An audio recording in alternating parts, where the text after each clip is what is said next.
Moram da kažem da mi je u proteklih 15 minuta prišlo 15 ljudi da mi kažu konspirativnu rečenicu hvala vam što ste rekli ono što ste morali da kažete. Ja nemam pojma uopšte na što misle. A vi?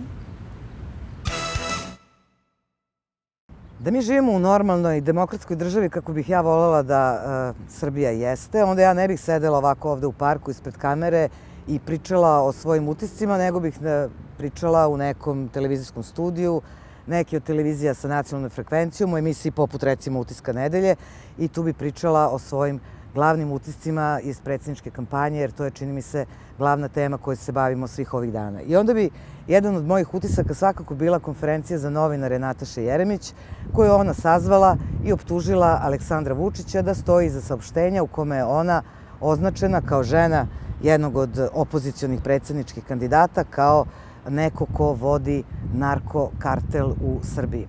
I da smo mi normalna zemlja, onda bi taj predsjednički kandidat izgubio brojne glasove i dobio brojne osude raznih udruženja, raznih regulatornih tela, raznih organizacija za ljudska i ženska prava, raznih političkih partija i javnih ličnosti.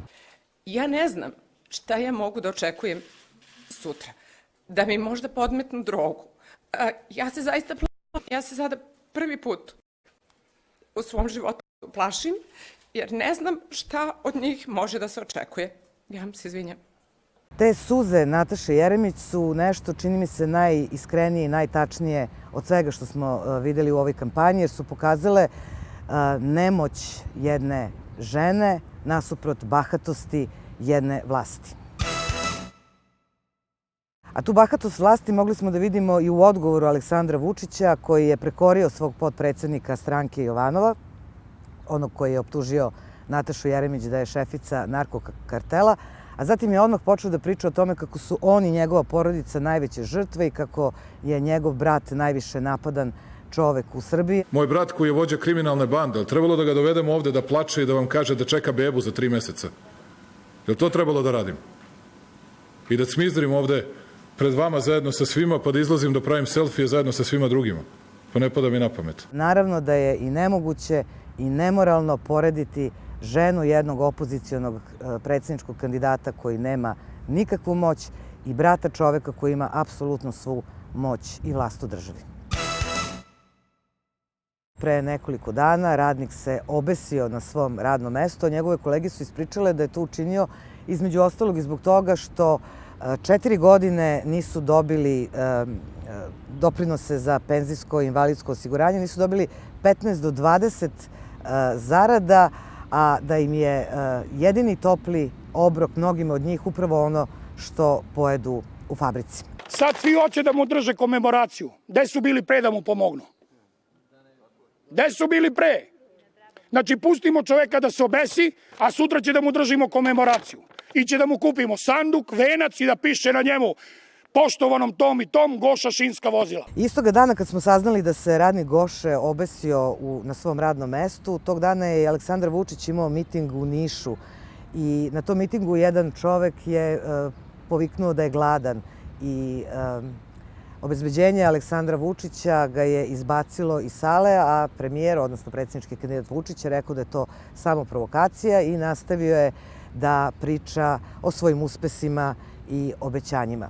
Možda je zaista to i bila provokacija, ali samoubistvo radnika Goše to svakako nije bilo i o tome nam svedoči štrajk koji traje već danima u toj fabrici, a svedoči i ćutanje medija koji ne izveštavaju baš preterano o tome šta se dogodilo u samoj fabrici, kao što nisu izveštavali ni od 2012. godine kada prema svedočenju radnika fabrike Goša ova fabrika je krenula u sunovrat.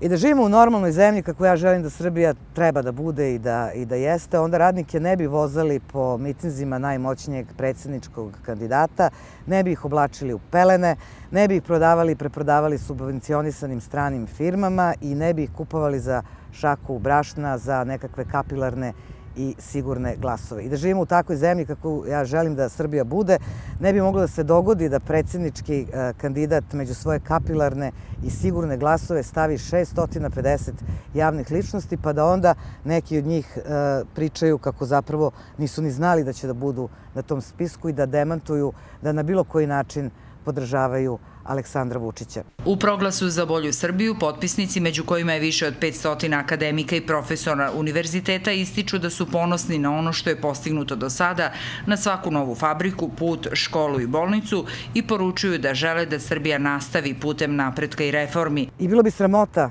neki od njih da sede u televizijskim studijima i da pričaju kako je Aleksandar Vučić najbolji predsjednik koji je ikada postojao, jer između ostalog govori strane jezike. I onda takav čovek nikada ne bi mogao da uđe u ovu zgradu iza.